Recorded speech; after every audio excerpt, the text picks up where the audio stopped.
few weeks, whatever messages, whatever studies I made, you might have noticed 7 points. In the future also, God willing, this will continue. It will be a list of 7 things. Somebody said in the Bible studies, you can have 7 points maximum. And in the messages, 4 or 5, that is the maximum points. So I will follow this, since it is a Bible study, I'll follow this 7 points.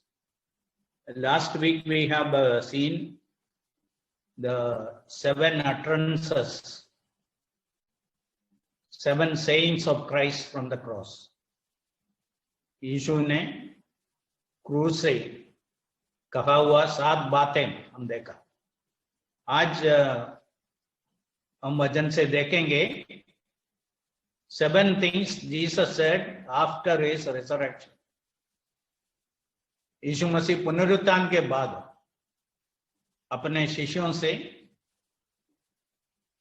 कहा हुआ 7 बातें, 7 things Jesus told them, said to them, that we are going to see today. Jesus here,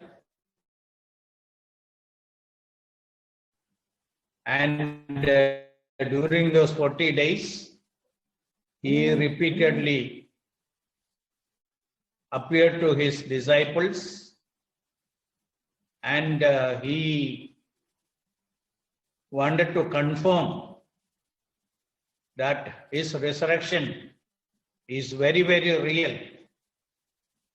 So he was confirming that. Along with that, he told them few things that we are going to see today. Before that, whenever we think about the Lord Jesus Christ, remember these 7 points, 7 unique things about Christ. His pre-existence, बैतलहम से पहले, अनंत काल से यीशु मसीह था. दूसरा, purposeful incarnation, कॉन्डिसेंशन, उद्देश्य के साथ मनुष्य रूप में प्रकट हो गए. Third is complete holiness. 33 years he lived in this world. We know how difficult it is to live a holy life. But Jesus lived a holy life. It was completely holy. Complete holiness. Fourthly, his substitutionary death. यीशु हमारे लिए मरा. एक ही व्यक्ति हमारे लिए जीवन दिया, वो हमारा उद्धारकर्ता यीशु मसीह. यीशु केवल हमें प्रेम किया इतना नहीं, यीशु हमारे लिए अपना जीवन. It was substitutionary death of Christ. Fifthly, bodily resurrection. Jesus is resurrected. Jesus is alive. He came out of the grave.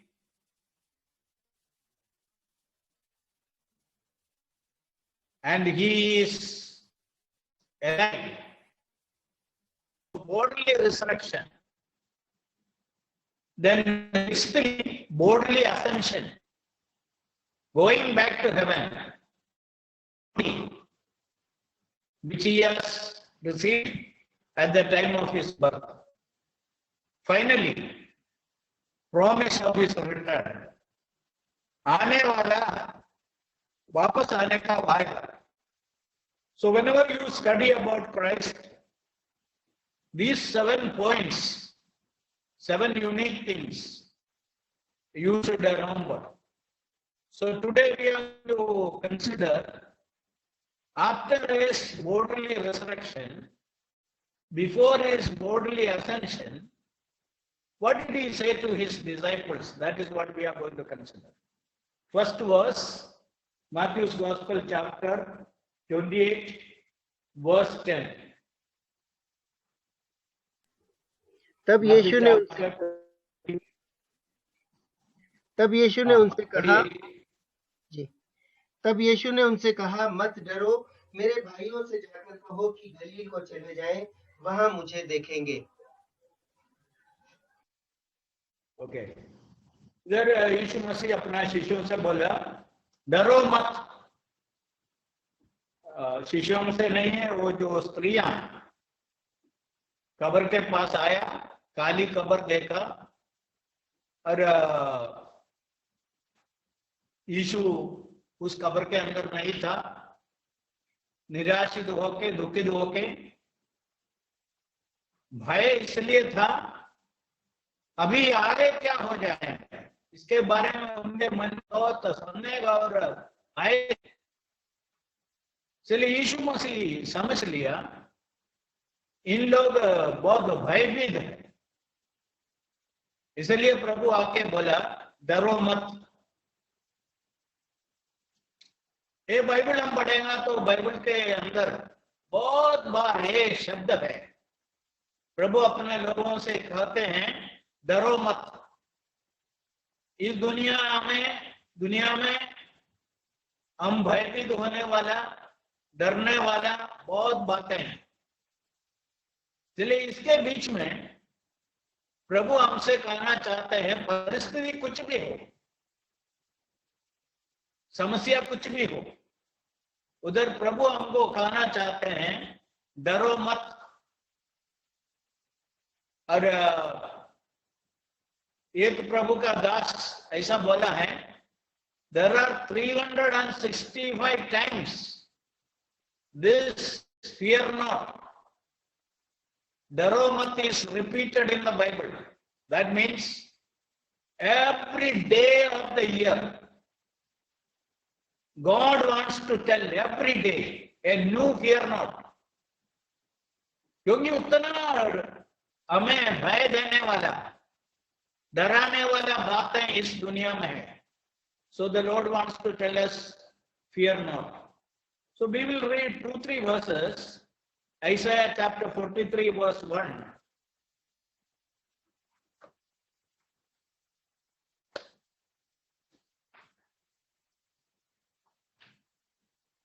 Hey Israel तेरा रचने वाला और हे याकूब तेरा सृजनहार यहोवा अब यूं कहता है, मत डर, क्योंकि मैंने तुझे छुड़ा लिया है, मैंने तुझे नाम लेकर बुलाया है, तू मेरा ही है। ओके, इधर ईश्वर कहता है, but now thus says the Lord who created you, O Jacob. उधर आपका नाम लगा सकता है, तब इसको मतलब है, and he who formed you, O Israel. हमको घर में नाम होगा, दूसरा एक ऑफिशियल नेम होगा, तो इधर आता है। और उसके बाद कहता है, fear not, for I have redeemed you, I have called you by my name. इसलिए बहुत हमको हिम्मत देने वाला, धैर्य देने वाला ये कलम है, fear not. I have redeemed you, I have called you by my name. थोड़ा आगे हम देखेंगे, थोड़ा पीछे देखेंगे, 41 का 10 और 13 और 14, 41, 10, 13, 14. मत डर, क्योंकि मैं तेरे संग हूँ, इधर उधर मत ताक, क्योंकि मैं तेरा परमेश्वर हूँ। मैं तुझे दृढ़ करूंगा और तेरी सहायता करूंगा, अपने धर्म में दाहिने हाथ से मैं तुझे संभाले रहूंगा। 13, क्योंकि मैं तेरा परमेश्वर यहोवा तेरा दाहिनी हाथ पकड़कर कहूंगा, मत डर, मैं तेरी सहायता करूंगा। हे कीड़े सरीखे याकूब, हे इज़राइल के मनुष्यों, मत डरो, यहोवा की यह वाणी है, मैं तेरी सहायता करूंगा। इज़राइल का पवित्र तेरा छुड़ाने वाला है। ओके, इधर ईश्वर वापस कहते हैं, fear not for I am with you, be not dismayed for I am your God, I will strengthen you, I will help you, I will uphold you. देखो, हम डरने वाला बहुत बातें हैं, कमजोर है, कुछ मदद के लिए कुछ रास्ता नहीं दिख रहा है, हम गिरने वाला जैसे लगता है, तब ईश्वर हमको इतना प्रोत्साहन देते हैं और बोलते हैं, डरो मत। 13 में हमने जो देखा है, For I, the Lord your God, will uphold your right hand, saying to you, fear not, I will help you. 14, fear not, you worm Jacob, you men of Israel, I will help you, says the Lord and your Redeemer, the Holy One of Israel.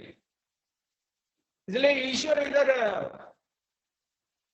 इस्राएल के लिए बोला है, फिर ये वायदाएं हमारा बन जाता है, हमारा नाम उधर लगा के हम पढ़ने का है, और ईश्वर हमसे कहते हैं, डरो मत, मैं तेरे साथ हूं। इसलिए ये जो लोग स्त्रियां कब्र से वापस जा रहे थे, उनको डराने वाले बहुत बातें उनके सामने था।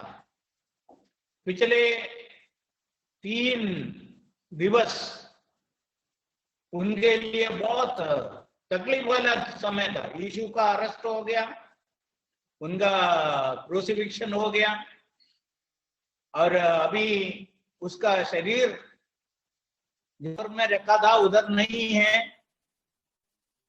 आगे यहूदी लोग बहुत बड़ा कहानी बनाया, उनके शिष्य लोग रात में आके उनका शरीर को चोरी करके लेके गया, जिससे उसका अरेस्ट होने का शक्यता है। ऐसा बहुत बातें हैं,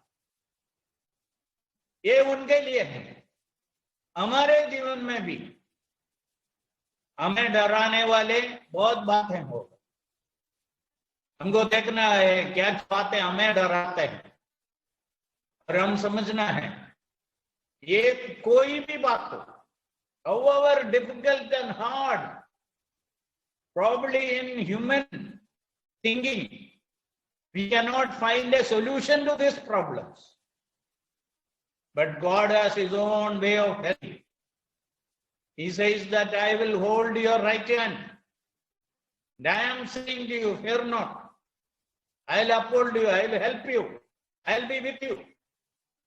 What I can have. So the first thing Jesus said after resurrection to his disciples, in a world where there are a lot of things which can bring lot of fear to your life, learn to live without fear. Learn to live without fear. So that is the first thing. Second thing, John's Gospel chapter 20, 19 and 20.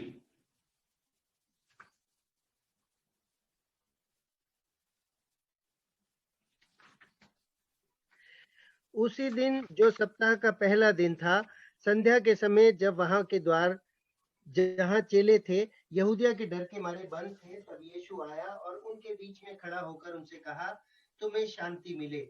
और यह कहकर उसने अपना हाथ और अपना पंजर उनको दिखाया। तब चेले प्रभु को देखकर आनंदित हुए। तुम्हें शांति मिले। देखो, ये दूसरा एक प्रभु उनका शिष्यों के जीवन में आता, that is they should experience the peace of God.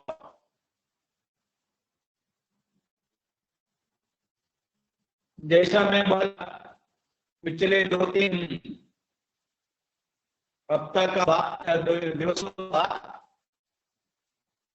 उनको बहुत हिला दिया। इस घटनाओं के साथ तालमेल होना और आगे कैसा जाना, ये सब उनके सामने सवाल है। अभी इन लोग दवा बराबर बंद करके बैठा यहूदियों से डर के, और यीशु आके उनको बोला तुम्हें मिले, let there be peace, peace be unto you. ये विश्वासी लोग जो पीस शांति अनुभव करते हैं, उसके बारे में एक प्रभु का दास बोला, बहुत हवा चल रहा है, बारिश हो रहा है, एक बड़ा झाड़ के ऊपर एक चिड़िया पक्षी बैठा है, और झाड़ इधर उधर जा रहा है, फिर वो पक्षी आराम से बैठा है। क्यों आराम से बैठा है? उसको मालूम है यदि वो झाड़ गिरेगा तो भी उसको कुछ होने वाला नहीं है, क्योंकि उनका दोनों पंख बहुत पावरफुल है। So this bird is conscious that it got two strong wings. Even if the tree falls down, it has no problem. It can fly off. And मैं बताना चाहता हूं, हमारे पास भी दो strong wings है, two strong wings. What is that? Faith and prayer. You have faith in the word of God, with God. Secondly, you can pray. Or we can say we have the word of God and prayer. So these two things we have. So a believer can live with peace in the midst of very disturbing situations of life. When we think about the peace in the Bible, there are three areas of it. Areas of peace. One is Romans chapter 5 verse 1. Being justified by faith, we have peace with God through the Lord Jesus Christ. यीशु मसीह के द्वारा ईश्वर के साथ हमको अभी शांति। उसी अध्याय में हम देखते हैं, विश्वास में आने से पहले हम ईश्वर का शत्रु थे। We were the enemies of God. We didn't have any peace with God. But through the Lord Jesus Christ, we have received peace with God. ईश्वर के साथ शांति हो गया। Secondly, Ephesians chapter 2. We read Ephesians chapter 2 verse 15. We have peace with other people. Jews and Gentiles, they had no communication, no connections. They didn't have peace. But through the Lord Jesus Christ, when people became new creation in Christ, Jew and Gentile could live in peace. They can come together. So, peace with people, that is the second peace. Then Philippians chapter 4 verse 7. 6 we read, be anxious for nothing, but in everything by prayer and supplication, let your requests be made known unto God. Then what is the result? Verse 7. The peace which passeth all understanding will garrison our heart. Whose heart? The one who did what is mentioned in chapter 6. He can experience faith in this, peace in this life. So second thing what Jesus wanted to tell his disciples, you experience peace in this world. So that is the second thing. Third, it is John's Gospel, chapter 21, verse 15 and 16.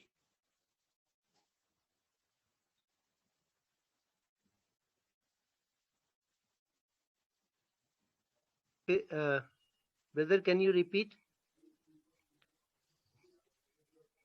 Chapter 21, John, Yes. 15 और 16, 15 and 16. भोजन करने के बाद यीशु ने शमौन पतरस से कहा, हे शमौन यूहन्ना के पुत्र, क्या तू इनसे बढ़कर मुझसे प्रेम रखता है? उसने उससे कहा, हाँ प्रभु, तू तो जानता है कि मैं तुझसे प्रीति रखता हूँ। उसने उससे कहा, मेरे मेमनों को चरा। उसने फिर दूसरी बार उससे कहा, हे शमौन यूहन्ना के पुत्र, क्या तू मुझसे प्रेम रखता है?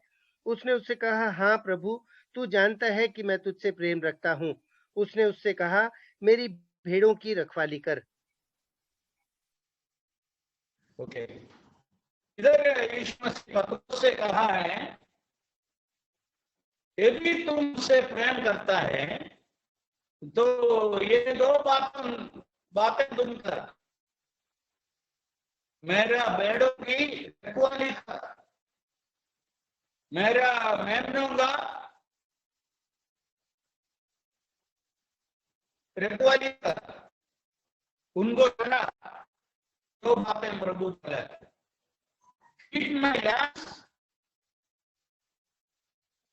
take care of, protect my sheep. These are the two things Lord Jesus said. अभी हम लोग थोड़ा आत्मिक जीवन में बड़ा है, मालूम है। Brother, तो ये can दोनों you, एक विश्वासी के जीवन। brother, your voice is breaking. Can you switch off your video?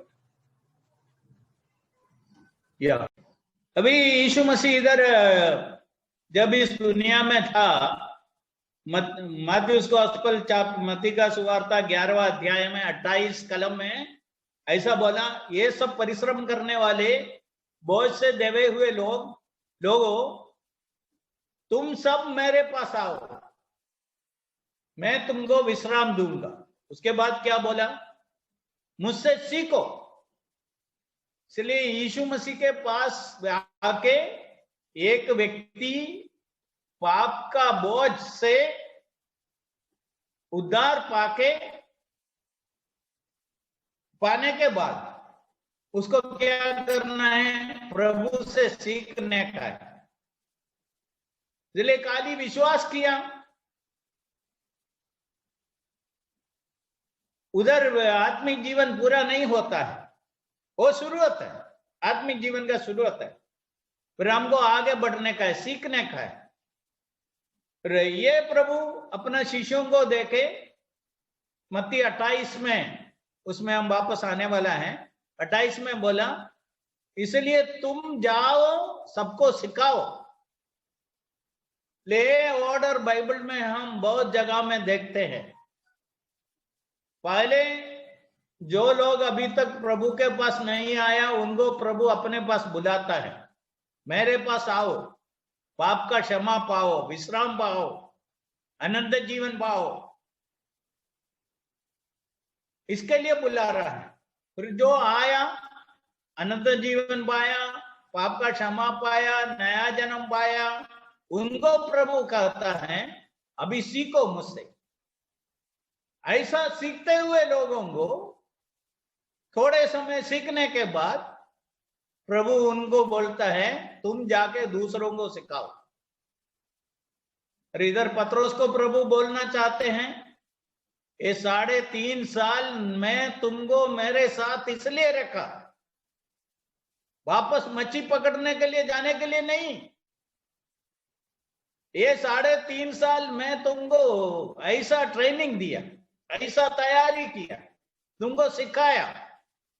इसके पीछे मेरा बड़ा उद्देश्य है, तुम मेरा भेड़ों को संभालना है, उनको चराना है। So this is another important thing Jesus said to Peter primarily here, but it is for all believers, telling them that you have to feed others. So after some time, a new believer, probably after 2 years, 3 years, he will become a teacher. He will start telling others. मेरे जीवन में भी ऐसा ही था. मुझको मालूम नहीं था. प्रभु यीशु मसीह पर विश्वास करने के बाद थोड़े सालों के बाद मैं इस प्रकार दूसरों को प्रभु के बारे में सिखाने वाला बन जाऊंगा, ये मुझको मालूम नहीं था. और प्रभु उनका सेवा के लिए जब बुलाया, मैं कितना बार 6 महीना प्रभु से बोला, इसके लिए मैं योग्य व्यक्ति नहीं हूं, उसके लिए जानकारी नहीं है, बाइबल बराबर मालूम नहीं है, इसलिए योग्य व्यक्ति नहीं हूं, ऐसा प्रभु के सामने कई बार बोला है. मैं बताना चाहता हूं, प्रभु हमसे चाहते हैं, यदि आप विश्वास में अभी तक नहीं आया तो आपको प्रभु बोलता है, मैं आओ, अनंत काल का जो विश्राम पाओ, अनंत जीवन पाओ, नया जन्म पाओ, उद्धार पाओ, उसके लिए प्रभु बुलाता है. और ऐसे उद्धार पाया, नया जन्म पाया हुआ लोगों को प्रभु हैं, मुझसे सीखो. ऐसा सीखने वाले लोगों को बाद में प्रभु बोलेंगे, तुम जाके दूसरों को सिखाओ. इसलिए तीसरा बात इधर है, यीशु मसीह पतरस को बोला, 3.5 साल मैं इसलिए तुमको तैयार किया, वापस मच्छी पकड़ने के लिए जाने के लिए नहीं, तुम सब कुछ छोड़ के मेरे पीछे आया, मैं तुमको तैयार किया, मेरे साथ रख के तुमको ऐसा ट्रेनिंग दिया. अभी तुम्हारे बारे में मेरा उद्देश्य है, तुम मेरे लोगों को मेरे रखवाली करना है, उनको चराना. Okay, we'll go to the fourth thing. Acts chapter 1 verse 4. प्रेरितों का काम 1:4.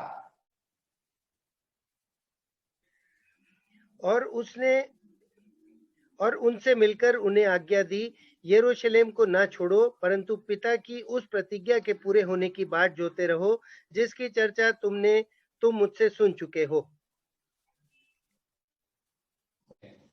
यीशु मसीह उनको बताया था, मैं जाने के बाद पवित्र आत्मा को इस दुनिया में भेजेंगे, वो आगे तुम्हारा अगुवाई करेंगे.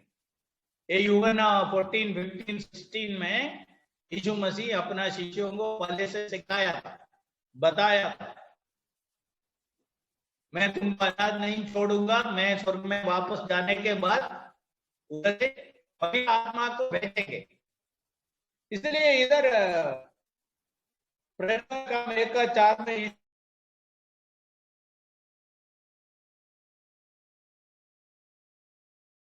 problem, you just tell me, okay? Chapter 1 verse 4.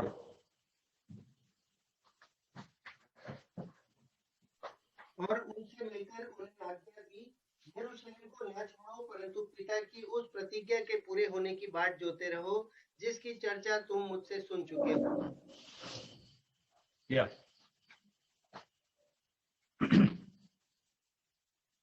Here the Lord Jesus said, you should not leave Jerusalem, but wait for the promise of the Father. So why they had to wait in Jerusalem? Why they should not leave Jerusalem? Because Jerusalem is the only place where the Holy Spirit is going to descend. They cannot wait anywhere else for the Holy Spirit. पवित्र आत्मा के लिए एक ही जगह में उनको इंतजार कर सकते हैं. वो जगह यरूशलेम है, वो एक ही बार होने वाला है. और पवित्र आत्मा ये 2000 साल से इधर जो चल रहा है, जो काम चल रहा है, इस काम को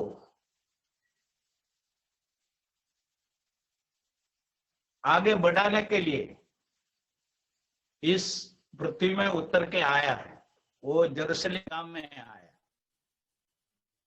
इधर एक बात समझना है, उन लोग वेट करने के कारण पवित्र आत्मा नहीं आया। उन लोग वेट किया इसलिए पवित्र आत्मा आया, ऐसा नहीं है।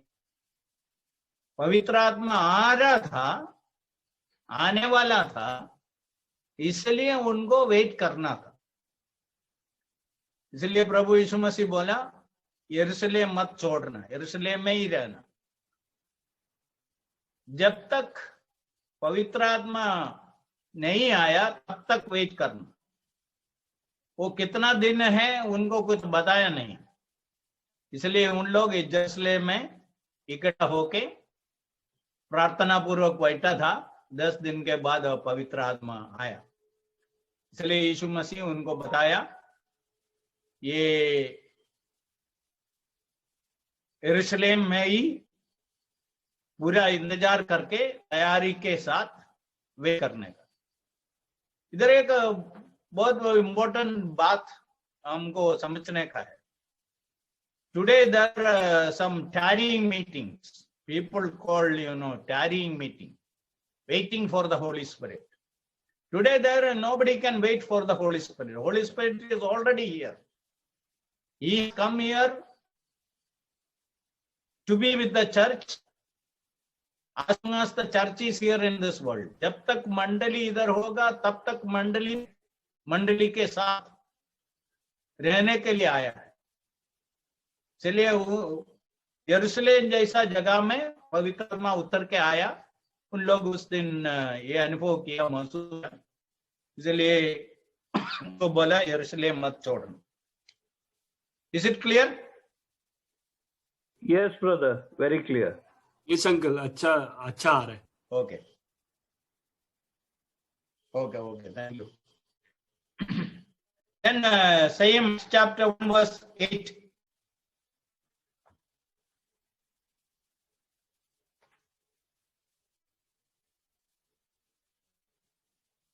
एक का 8।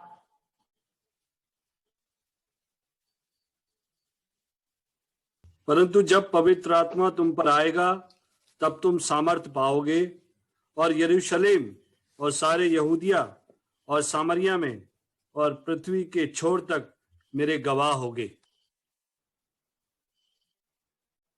Okay, you shall become my witnesses, मेरा गवाह होगा। गवाह होने का अर्थ क्या है? ये अर्थ समझना है तो 4 में एक कलम है, 4 का 20, प्रेरितों का काम 4 का 20। क्योंकि वह तो हमसे हो नहीं सकता कि जो हमने देखा और सुना है वह ना कहें। ओके, देखा और सुना है वो न कहने के बिना हमको रह नहीं सकता है। यह है गवाह देने का अर्थ। क्या देखा है, क्या सुना है। इसलिए प्रभु उनको बोला, पवित्र आत्मा आने के बाद तुमको ऐसा शक्ति मिलेगा और ये शक्ति तुमको सारे दुनिया में प्रभु का गवाह बनाएंगे। ये तुम्हारा शक्ति से नहीं होगा, ये पवित्र आत्मा का शक्ति है। ये शिष्यों के बारे में देख लो, उन लोग उनका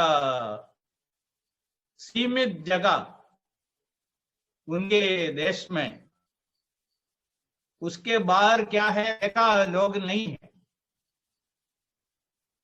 फिर भी जब पवित्र आत्मा उनके ऊपर आया, उन लोग यीशु मसीह के लिए अलग अलग जगह में गवाह होके गया है।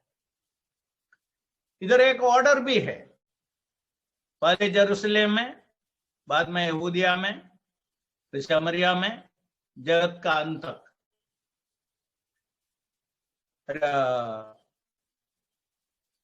आज भी ये ऑर्डर है। एक नया विश्वासी पहले अपने घर में, फिर उसके बाद पड़ोस में, बाद में अपने गांव में, फिर बाहर जगह हो। इसलिए इधर यीशु क्लियर इंस्ट्रक्शन दिया है। इधर विषय यह है, तुम मेरा साक्षी बनना है। साक्षी बनने का अर्थ यह है, तुम अभी तक मुझसे क्या देखा है, क्या सुना है, ये जाके लोगों को बताना है। इसलिए विश्वासी लोग जीवन का अनुभव से लोगों को सिखाते हैं। हम कैसा था, हम इस यीशु के बारे में क्या सोचा, इस दुनिया के जीवन के बारे में क्या सोचा, इस दुनिया के बाद जो जीवन है इसके बारे में हम क्या सोचा, फिर हमारे जीवन में कैसा यह परिवर्तन हुआ, हम क्यों प्रभु यीशु मसीह पर विश्वास किया, विश्वास करने से क्या मिला, क्या फायदा हुआ, ये हम लोगों को बताते हैं। हम भी दूसरे लोगों के जैसा ही था। हम प्रभु के बिना जीवन बिताता था, हमको मालूम नहीं था इस दुनिया के बाद क्या है, उसके बारे में हम सोचता भी नहीं था। हम सोचता था ये सब कुछ है। फिर ऐसा एक समय हमारे जीवन में आया, हम आगे के बारे में सोचा, इस दुनिया के जीवन के बाद क्या है, मरण जीवन खत्म हो रहा है क्या। फिर हम ऐसा प्रभु का संदेश सुना, उससे हमको मालूम हो गया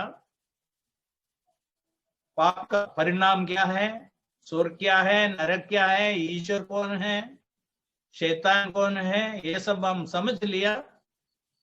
हम यीशु को हमारे व्यक्तिगत जीवन में हमारा तारनहार तरीके, उद्धारकर्ता तरीके स्वीकार किया। जीवन में बदलाव हुआ, हमारा जीवन बदल गया, एक नया जीवन हम अनुभव किया। इसलिए ये है प्रभु का काम। और प्रभु के बारे में लोगों को सिखाने के लिए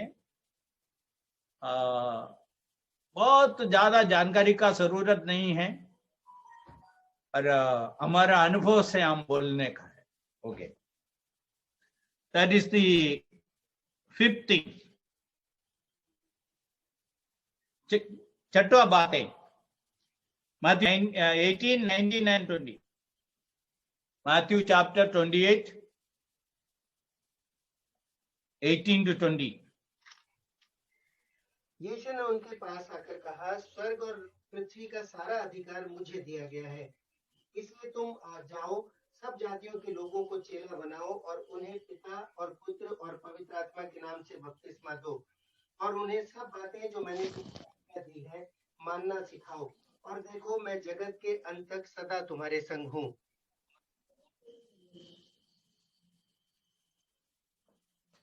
ओके, इधर यीशु मसीह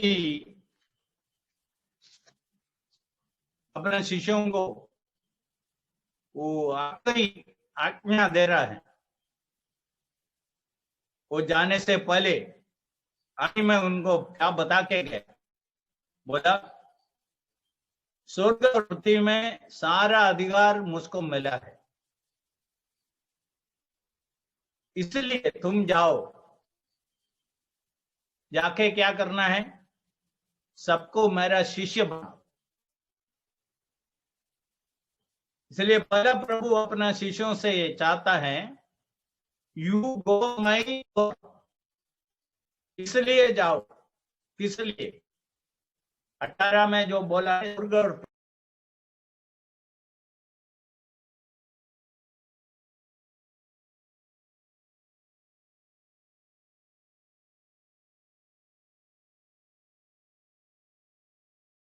माई power,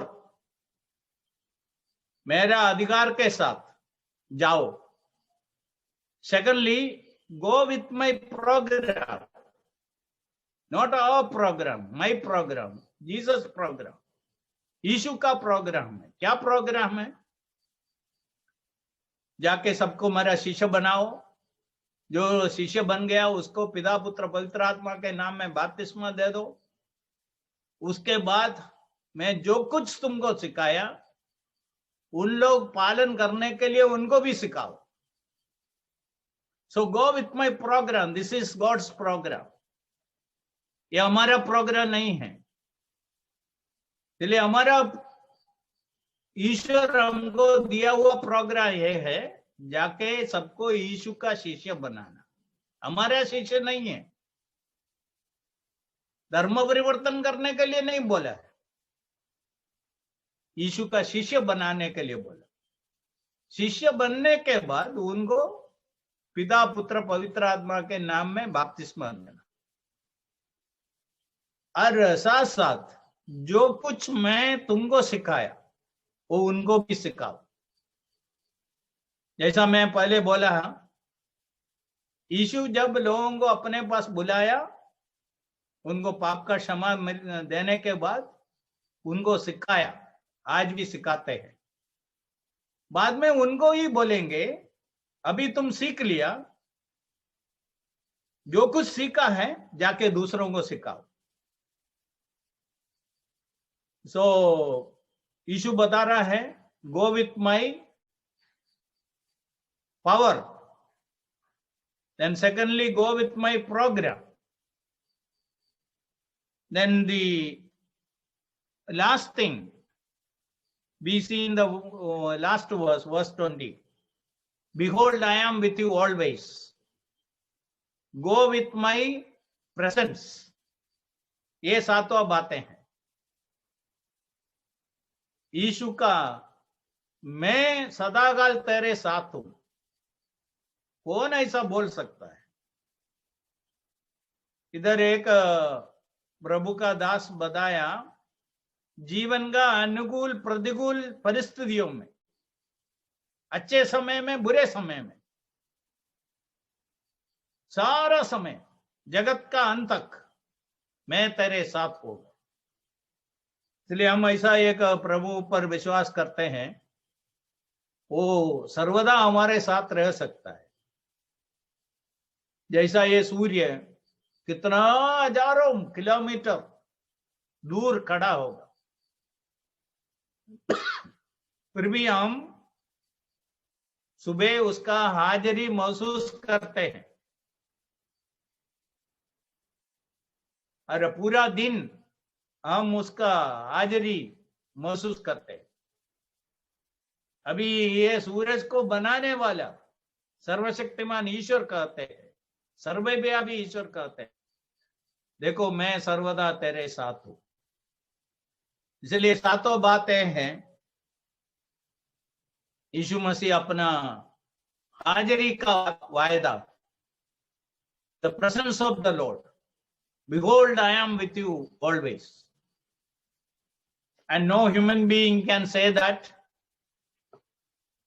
Jesus said this because he is God. God can be with us. So these are the 7 things Jesus said after his resurrection, before his ascension to heaven. So let us meditate on this continually. May the Lord bless these words.